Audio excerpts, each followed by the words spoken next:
Agora o assunto do Repórter MT é gênero e diversidade na escola. E sobre isso eu falo com especialista no tema, Josiane Marconi. Ela que é bióloga, professora, mestre em antropologia social, é coordenadora da Associação Mães pela Diversidade. Essa associação está em vários estados do país, inclusive Mato Grosso. Ela responde por Mato Grosso e Mato Grosso do Sul. Josiane, o assunto com você é bem controverso, polêmico, porque ele gera muitas informações distorcidas. Então, para começar, quero que você me esclareça o que é gênero, identidade de gênero, ideologia de gênero. Você colocou muitas coisas no mesmo saco. Porque as pessoas misturam as pessoas tudo. têm misturado isso bastante. Bem, identidade de gênero é como a pessoa se reconhece enquanto sujeito no mundo, né? Como ela se vê. E não necessariamente está de acordo com o corpo qual ela nasceu, o biológico dela.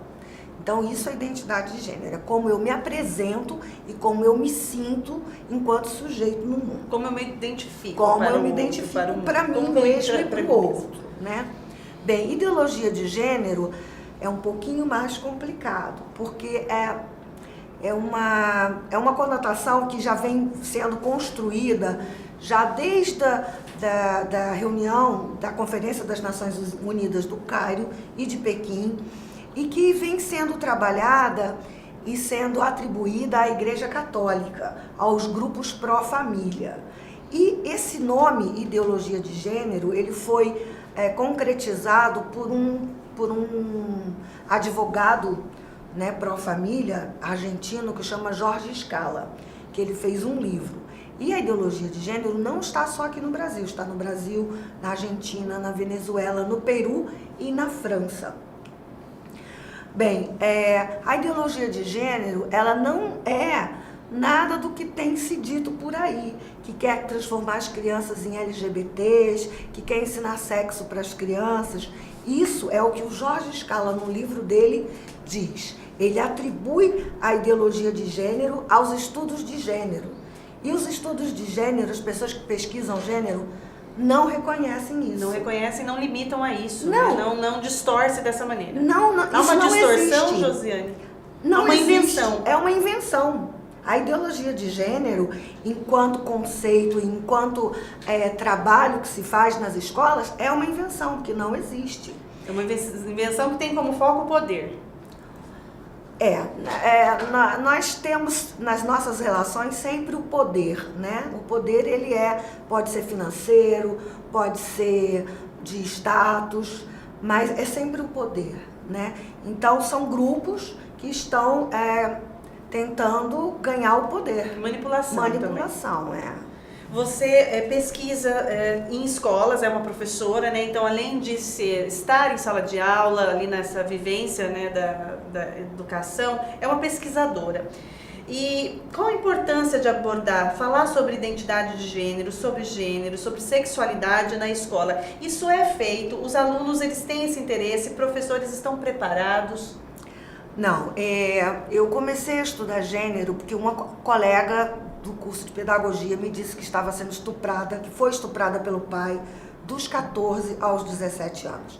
E isso para mim foi um choque, porque uma coisa é você ouvir dizer que isso acontece, outra coisa é uma pessoa do seu lado dizer que isso está acontecendo ou que aconteceu com ela. Então isso me intrigou e eu fui para casa, chorei muito e fiquei pensando como eu poderia ajudar crianças como ela, que se acontecia com ela, acontecia com muitas outras. Então eu fui estudar gênero, né, as relações de poder e como é que se constrói essa masculinidade que necessita tanto dessa dominação do feminino. E aí eu fui perceber que existe um número muito grande de vulneráveis que estão sendo estupradas e que estão na escola e que os professores não estão preparados para debater isso em sala. Mas muitas vezes nem percebem. Não percebem, né? Então, em 1994, a professora Sumaya Persona fez uma dissertação falando sobre o perfil dos professores, se eles estavam aptos a falar sobre o assunto e se tinham interesse. E ela chegou à conclusão que não, que os professores, isso em 1996, que não estavam aptos e que que não estavam, além de tudo, sendo formados para falar sobre o assunto. Aqui no Mato Grosso nós temos as orientações curriculares do Estado do Mato Grosso, é um livrinho preto, e lá tem a diversidade. Então nós, professores, podemos falar sobre gênero e devemos. Então existe essa atribuição, existe essa possibilidade de falar, né? Existe sim, o MEC já instruiu. Reconhecimento, né? Já instruiu. Já instruiu, o MEC já nos instruiu. E na prática? Na prática é um pouco difícil, porque como os professores não são formados na sua educação inicial, nas graduações, fica difícil esses professores falarem. Inclusive, eu já tive, porque além de tudo, além de não serem formados, ainda tem um problema que eu acho muito sério. Os professores e professores levam para a sala de aula as suas crenças religiosas e pessoais. Não percebem que a escola não é a sua casa. E aí, muitas vezes, a partir das suas crenças pessoais e religiosas, aquela criança que está ali, ela também pode trazer suas crenças de casa e acontecer um embate com a família. Como fica? Porque é um assunto delicado, e aí o professor, mesmo aquele com a formação, com a capacitação para falar sobre o tema, diante de uma família que não aceita que se fale sobre o tema, Josiane? Bem, 90% dos estupros e dos abusos sexuais de vulneráveis acontecem na família, né? E quando não é na família, são de pessoas muito próximas. Isso dos vulneráveis. Das mulheres mais velhas, apenas 25% dos estupros acontecem com pessoas desconhecidas. Então, nós temos 75% de estupros das mulheres mais velhas, né?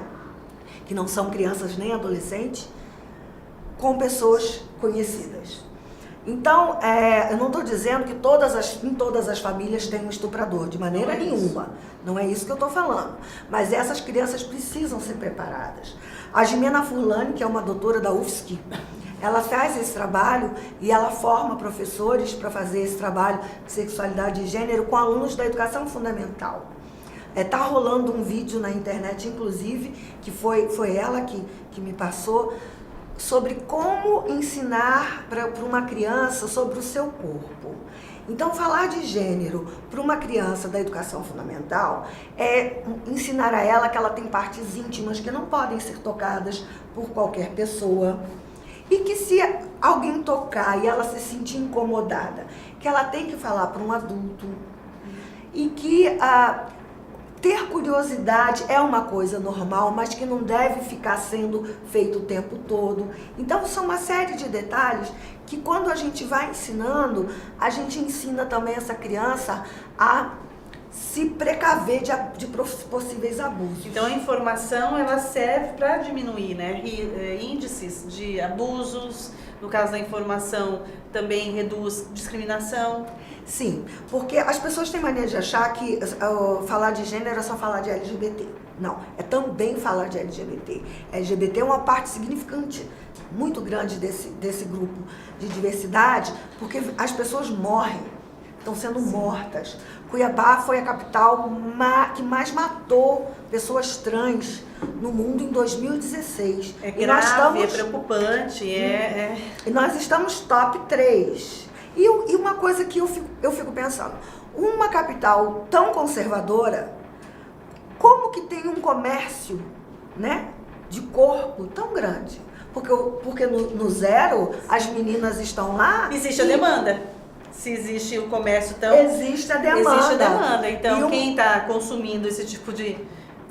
desse trabalho? Quem está consumindo? Né? É uma hipocrisia generalizada. Generalizada. E uma coisa muito que eu já ouvi várias vezes é: Josi, a mão que ataca e que aponta e que bate durante o dia é a mesma mão que vai nos acariciar à noite. Nossa, isso ouvindo em pesquisa de meninas que isso estão lá nas ruas. Isso eu ouvi ruas. elas falando.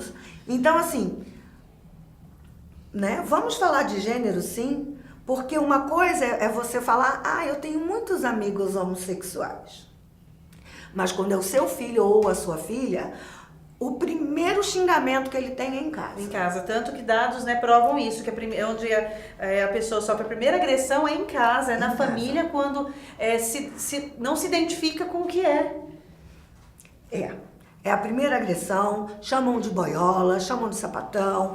Existem famílias que batem nos meninos gays mais afeminados para ver se vira homem, leva em prostíbulo para ver se vira homem, fazem estupros coletivos corretivos nas meninas lésbicas, porque acham que elas são lésbicas, porque não encontraram o homem certo. Então fazem isso, né, com as meninas, as expulsam de casa. A escola, que devia ser um lugar de acolhimento e de aprendizado para a diversidade, também é um lugar que expulsa essas crianças. Então você pensa bem, uma pessoa trans que não é aceita em casa, que é expulsa da escola, vai para onde? Vai ser prostituta, vai se prostituir, vender o seu corpo porque quer? Não, porque precisa, porque todo mundo precisa comer. Josiane, essa associação, né, das Mães pela Diversidade, ali vocês recebem mães, pais, familiares que querem buscar informação e como é feito esse trabalho de acolhimento e também no sentido de diminuir essa rejeição e de provocar uma outra reflexão de acolhimento, de amor, de respeito? Sim. Um dos nossos temas é tirem o seu preconceito do caminho, que nós vamos passar com o nosso amor.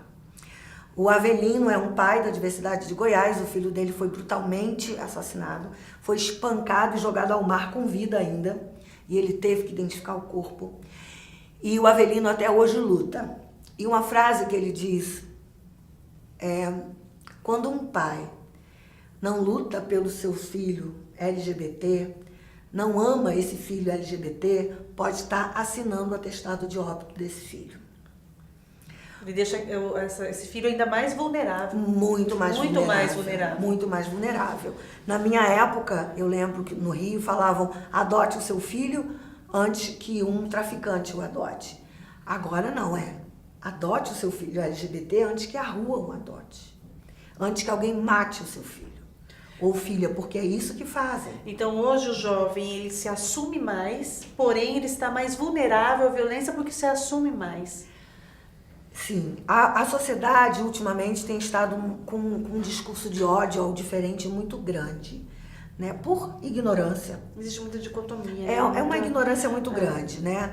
Porque eu já ouvi falar: eu prefiro ter um filho ladrão, traficante, do que um filho LGBT. Pelo amor de Deus. Os LGBTs são pessoas que querem amar uma outra pessoa. Traficante, criminoso, mata. É crime. É crime. Né? Então, assim, não tem muita lógica, as pessoas estão perdendo um pouco a noção. E trazendo, Josi, esse tema para dentro de sala de aula, discutindo com muita responsabilidade, com respeito, você acredita que isso faz com que crianças elas passem a olhar esse mundo de uma maneira diferente e a gente vai conseguir dessa maneira, por meio da educação, da discussão com respeito, mudar esses índices, eliminar esse índice? Sim, e quando a gente fala de gênero, de LGBT com uma criança, essa criança não vai se tornar LGBT, a não ser que ela já seja. Então, eu sou biologicamente uma mulher, tenho o aparelho reprodutivo de uma mulher. O gênero, eu me identificar, o trans, com um homem. Eu me reconheço como um homem. Se eu me interesso, e aí as pessoas misturam muito, então se eu me interesso, me identifico com um homem, mas me interesso por um homem, isso é uma questão de orientação sexual. De orientação sexual. As letrinhas são muito misturadas.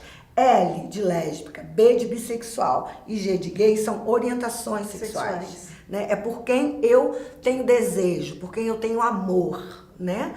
E agora T, não.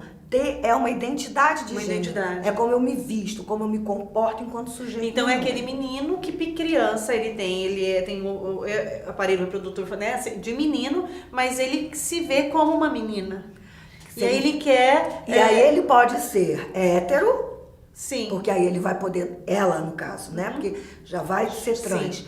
Então ela pode namorar um menino e ser uma T hétero, ou pode namorar uma menina, ser uma pessoa T lésbica. A minha identificação, a minha identidade é construída socialmente ou vem da minha essência? O que você bióloga, porque ela é bióloga, antropóloga, social, é a pessoa certa para tirar as dúvidas. Bem, essa construção, né, do sujeito, ela é um conjunto de coisas. Ela é social, ela é biológica e ela é das vivências e das experiências que a gente tem. e que elas são individuais, elas são únicas, né? Cada indivíduo tem a sua construção, mesmo que sejam gêmeos, tenham o mesmo DNA, tenham a mesma criação, estejam passando por uma situação igual, como eles vão se ressignificar é muito particular. Então, não é só uma coisa, não é só o biológico, não é só o social, não é só... É um conjunto. É um conjunto. Então, aquele pai que quando vê o filho brincando com boneca e já parte para agressão, isso é algo equivocado, porque necessariamente aquele brincar de boneca não quer dizer nada. Não quer dizer nada, eu sempre detestei brincar de boneca. Jogava bola, brincar de carrinho. Eu sou do primeiro tipo de futebol de areia da minha cidade. Eu arrancava a cabeça das bonecas. Tem detesto azul, eu detesto rosa, eu adoro azul. Então, se fosse assim, era pra eu ser lésbica, e eu não sou, eu sou hétero. Já tô no 3º casamento, tenho 3 filhos, né? Gosto de casar, então assim... essas brincadeiras, isso não constrói um homem ou uma mulher do jeito que a gente está pensando. Sim. Porque também a gente tem essa coisa do lugar social e da construção. Homem tem que ser assim, homem tem que jogar bola, homem tem que ser másculo, homem tem que cuspir no chão, homem tem que ter um monte de namorada e tem que ser grosso, né? Menina tem que ser delicada, gostar de balé, gostar de rosa, ser muito educadinha, não falar palavrão. Só que essas caixinhas, elas são muito pequenas. Existem mulheres de várias maneiras e homens de várias maneiras, né? Então a gente não pode falar, não, se o menino brincou de boneca vai ser gay. Não. Então, com a mudança dos tempos, você acredita que as pessoas vão cada vez mais se relacionar com outras pessoas, não necessariamente pensando na questão do gênero, de biológico? Sim, é porque nós estamos numa sociedade muito sexualizada, né? Então a genitália passou a ter muito valor. E desperta um interesse imenso, né? Falou em sexo. Falou em sexualidade. E a hipocrisia também. A hipocrisia. Então assim, nós estamos numa sociedade muito sexualizada, né? Mas quando a gente conseguir chegar no patamar de sermos uma sociedade que pensa em pessoas, em seres humanos, né? Eu acho que a gente vai amar os seres humanos. E aí essa coisa de cor, de gênero, não vai ter importância. E os professores estão... Qual é a perspectiva aí para os professores também entrarem nesse trabalho de informação? Existem políticas públicas, porque foi lançado esse Pacto Nacional de Enfrentamento à Violência contra o LGBT, que perpassa pela questão da educação, né? Os estados foi lançado agora recente, porque o governo federal, a União, por conta, né, da data, e tem o governo que aderir, tem que incluir políticas no seu plano plurianual, e isso também quer dizer orçamento, ou seja, é uma provocação e um convite muito sério para que os estados venham e os municípios nessa temática, e passa pela educação, ou seja, vai ter que essa discussão vai chegar na escola, e aí vem toda essa polêmica, né? Igreja, escola, família, estado. Como resolver isso? Como resolver?